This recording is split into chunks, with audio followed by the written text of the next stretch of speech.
Alright then guys, welcome back. So today's project, e-bike conversion. Can we convert this Norco Charger 7 to a e-bike? Now everything on the internet says you can, so we're going to give it a go. I've brought the e-bike kit off of eBay. We'll go through the kit in a second in a little bit more detail, but the gist of it is you remove this back wheel, you replace this wheel, you take a few components off of it, put them onto the new wheel, and that goes on. A little bit of wiring, and connect up a battery. Now batteries for these things are probably double the price of the kit. You're probably talking 260, 300 depending on the amp hours, the size of the battery as in the voltage.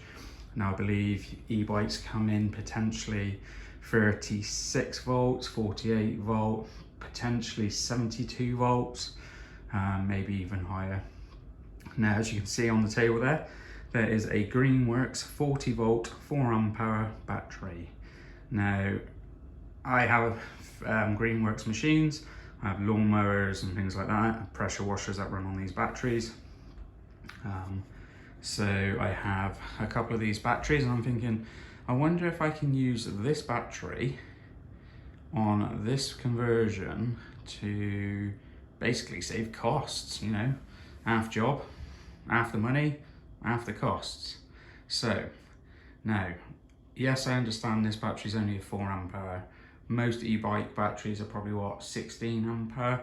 So range is going to be short or minimal, but I'm not sure what it's going to be until we do this.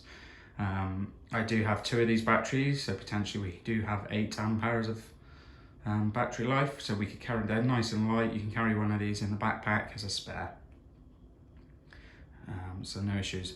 How we're going to connect this up is, you can see we've got a standard charger, which makes things handy because this will, I want to make this so it slots on into the bike so we can take it out, charge it up, and away we go again. Now to do that, Greenworks actually do a slot charger. Now this comes with a pressure washer I purchased, and it just takes a long time to charge compared to the normal charger.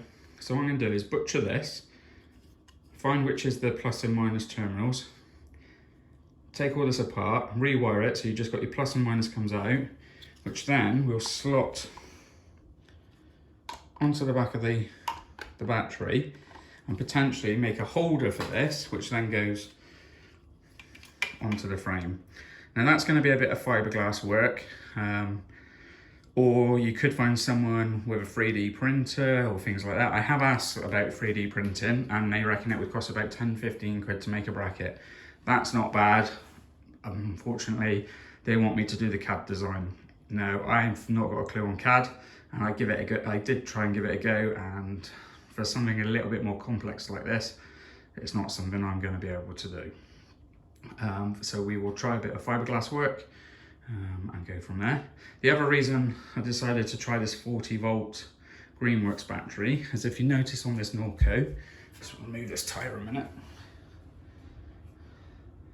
the space between the frame is not very big. So even if I hold up this Greenworks battery and hold it within the space, you can already see it's started to take up most of the room. Plus we've got to get a controller in there. Trying to fit an e-bike battery now, I'm not sure it's going to work, and potentially it would have to go underneath, which I'm not loving. So we'll give this a go. We'll see what happens. We'll take it out, we'll give it a ride. We'll see kind of what distance we're getting, what kind of range we're getting. And it'll give us a bit of an idea. Worst case, I have to get a battery. I do have plenty of cells. I have managed to salvage some cells, so potentially I can make my own battery, which I've had a go at. I've converted an 80 volt battery to a 40 volt. So there's plenty of options, but for now we'll stick with what we're going to do and we'll go from there. Right, I'll bring you back with the kit. Okay, so the kit was purchased off of eBay for £216. It arrived within about 3 days, and I had to buy a couple of little extras for it. The bike we are putting it on has hydraulic brakes, and the kit comes with brakes, I believe, for non-hydraulic. So these are no good to us. So we had to buy a kit. They're here somewhere. Apologies for the unboxing video. I don't do those. I just think they're a bit pointless. So we had to buy a kit to allow us to use the hydraulic brakes. This kit is 36 volt with a 350 watt motor. A lot of people say because of the actual how low the wattage is, you don't really need to use the brake sensors on them. But we will put them on. I've never done this before, so I can't comment if you really need it or if you don't need it. The kit says you should have one, so let's put one on there. Comes with the rim, the motor on it, and then all the other little bits and bobs you will need to basically do it, including the instructions, which we will obviously go to because never doing this before. I haven't got a clue really what we're doing. It can't be that hard though, surely. What I did like about this kit, yes, it comes with some tools. The tools are probably cheap and nasty, being Chinese, but hey, if they do the job, it saves me buying them. And if it does it once, how many more times am I going to do this? So this is great. So hopefully that's all the tools we need. We'll probably need a few extras. So I have brought in an adjustable spanner and a pair of grips. Now I've got a shed full of tools. If we need more, I'll go get them and we'll let you know what you need throughout the video. I'm going to get my kids to help me with this one. So I've got my 15-year-old lad helping me today, and I'm going to have my little 1-year-old daughter. She's going to be helping me. They won't be in the video, so the video will be brief in and out so I can show you what we've done and basically the basic steps we've gone through. We will start with putting the, one more thing to mention, and this was new to me as well. On the hub, they had a choice of, I believe they call it freewheel and cassette.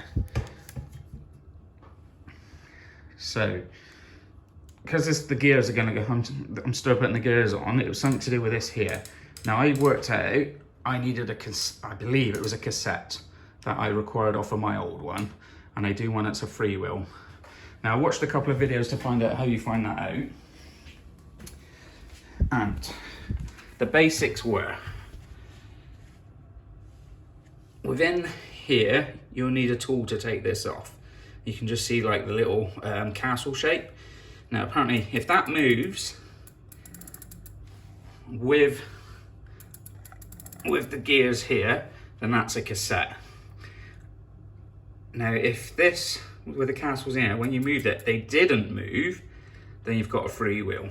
And that's how you would determine which kit to go for if you were going for this kit. It's probably the same on the other ones. And the only other thing we got to do is take off the disc brake and then fit that. Now I took a chance that these measurements here are going to be the same as on the other one on the other side, so fingers crossed. There's probably some measurements on there that told you, and now I figured they've got to be pretty universal, you would hope. You might get me coming back in a minute and swearing and saying, yeah, don't do what I did. But we'll come back afterwards once we've got the cassette fitted and the disc fitted.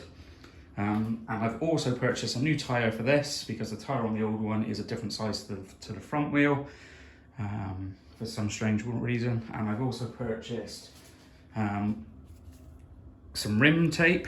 There might be some on the old one, but I brought some anyway. That is just to cover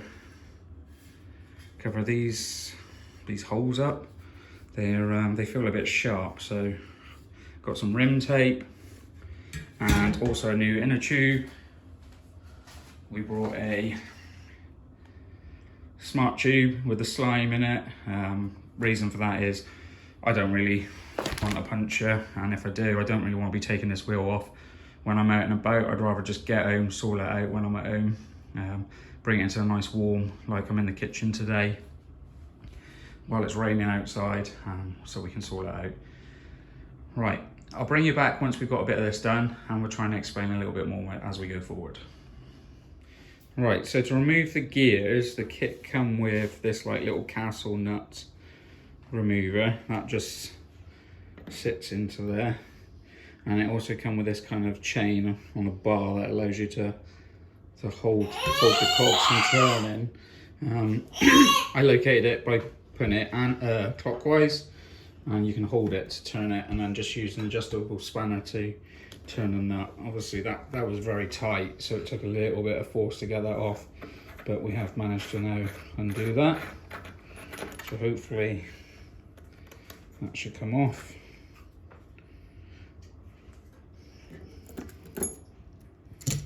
And I'm guessing this will just lift off now. And as we were saying earlier, this is a cassette, so you can see on the side as well, it's got the same as on the new one. But just double check which one you need.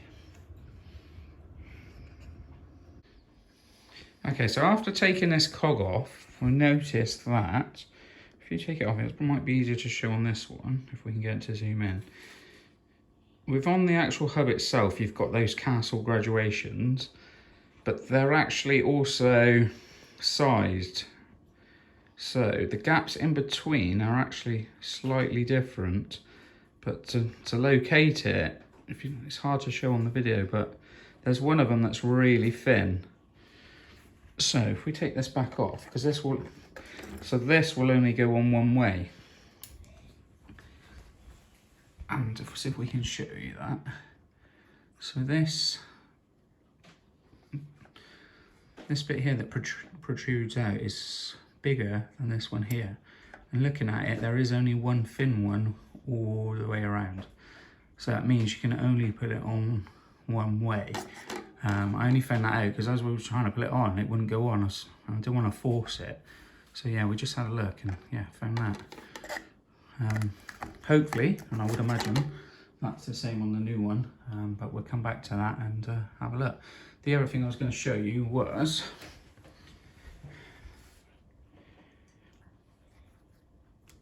if we just show you how to locate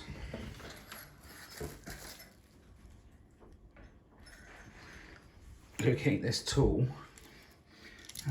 So the tool looks like that, and if you hold it on itself, that allows you to come around. You can choose any of these cogs, it doesn't really matter. You want it to basically come around on itself, so then you can use this part of the chain that's sticking out to then lever it. So as you pull this, it's then locking the gears and allowing you to undo that nut. Okay, so on the other side, we've got the disc brake we're going to take off. Now this comes to the first tool we're going to need. These are a Torx bit by the looks of it, and they're a T25, I believe. Yeah, T25. So yours might be slightly different, but this is a T25. So we've got 1, 2, 3, 4, 5, 6 of those to take off, and the disc brake will come off. What I will note is, I don't know if this shows on here, is if it's directional or not. Looking at it, potentially it is. So I will just make a note. Well, it should be quite clear to see, you know, it's quite dirty on there. But we'll take it off, we'll place it down, so then it can go back on the same way. Okay, so everything's off the old hub now, we're going to put it onto the new one. The new one did come with new little screws. We've taken those out. I have noticed there is some you can see some traces of Loctite on there. What I'll do is I will add a little bit extra on those, just to make sure they're secure. As I took the nuts out, there was this black space. There's no real instructions on if that spacer stays down like that or it sits on top, but looking at the pictures, it looks like you put your disc brake on first.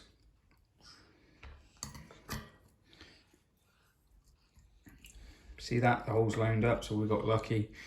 And then it looks like you put the spacer on. We will put the Loctite on as well.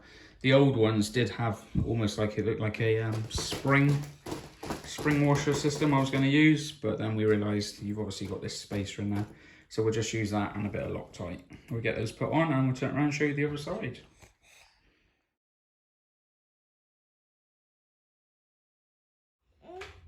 Okay, so a couple of observations. We've just put these cogs on. and they are now fitted. But on the old one, there was this plastic cover, and I thought, oh well, maybe we need to put that on. But as that was on there, that was stopping me putting 2 of the gear cogs back in. So we've had to remove that. That then allowed all the gears to go back on, and we've tightened that up. To be able to tighten it up though, we've had to remove these 3 parts, which you got your nut, looks like a washer, and possibly a lock-in washer, which I need to have a look at. I have seen about torsion bars on these to stop the nuts undoing themselves. We have brought one of those as well. So when we come to that, we're going into a bit more detail and see how that fits. So the wheel is all together now. We will get a tyre on this now, and we'll get it on the bike, so we can start working out the wiring, the routing and stuff like that. Okay, so today's progress, we've managed to get the wheel on. We've temporarily rigged up a battery to test it. It's been out for a ride, only a brief one. Sorry about the wind. It's getting around about 25 kilometers an hour, which is, I think that's about average. It's about 15 miles an hour. That's, I believe, the legal limit on these anyway, so that's fine. But just a quick walk around and a couple of issues we've obviously come across today, so we can't go any further. So the kit come with a pass sensor to go on the crank. Unfortunately, it doesn't fit this bike. This has got a different style crank, so we're gonna have to look into that and see if we can find one that fits. Main reason for putting this kit on is because I want to use it as pedal assist rather than use it on the throttle, whereas currently at the moment it will only run on the throttle. So just running through the bike, then we've obviously fitted the new tyre, the wheel. I did buy I think it was called a torsion bar or a torque bar to stop the actual wheel undoing itself when you're riding it, but actually the kit, the way it's designed, kind of incorporates that on both sides anyway, so I didn't have to use that on this one. We had to adjust the brake slightly to allow for the, but that was nice and simple anyway. The issue with the control bag that comes with the kit is it obviously takes up all that space, so there's nowhere for the battery, so we need to kind of decide what we're going to do there. Possibly there might be the option to get a bigger bag, and it takes up all the room and slightly wider, and then we could house the controller and the battery in there at the same time, which would be quite a good handy thing. Just shooting the side here, because at the moment there's hardly anything in there. The controller itself is really small and it's only taking up the cables. Unfortunately, the battery is a bit too big to go in there, so if I can find a bigger bag that will fit in there, that was probably going to be the option. The other option is to put the controller in a small kind of carry bag on the back here, and then carry on with the battery. We were going to do it with the fiberglass. So it's pretty simple to wire up. All you do is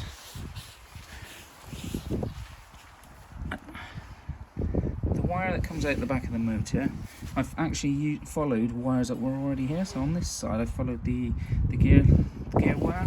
Sorry, see if we can get you in there. That follows it up, and then goes up, and then it goes into the bottom of the bag, so all the wires kind of go up through the bottom. So all I've done is try to follow the existing like wires or cables or whatever we've got on the bike. There's a main one that comes from the controller up to the handles, so I followed that one. Basically comes out the bottom. I've routed it through these at the moment. It comes up here, through these again. Ignore the battery, that's just taped on there just to try it. Up through here, through the existing, and then to the front.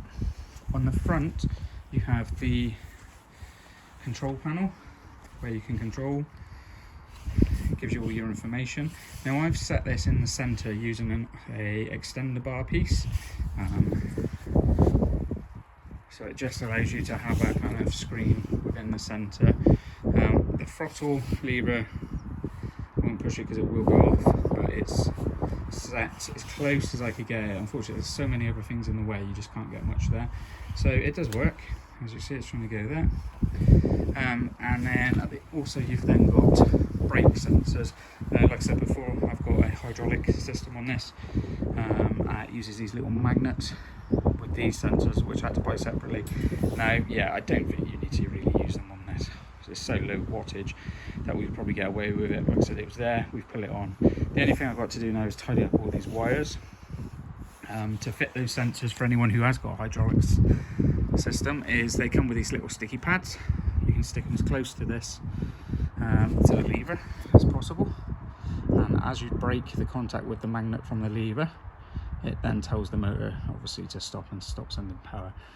This one was quite simple. It was nice and easy. These magnets were a bit shite, they broke, so we'll probably have to look at something there. But also on then this side, the sensor has gone right underneath, and then the magnet is just inside there. So same again, that was enough to actually pull it away from this sensor for it to realise that actually the motor's not working. We'll kind of review that at a later date, but I don't think if they're working for them, they're okay. If they stop working, then we'll stop using them. But apart from that, the bike is now set on the same size wheels.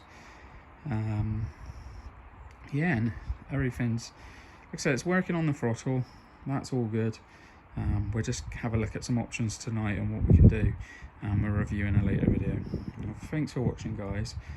Please look out for the following video. If you haven't already done so, please like and subscribe to my channel. Plenty of other different videos coming out. Cheers, bye bye.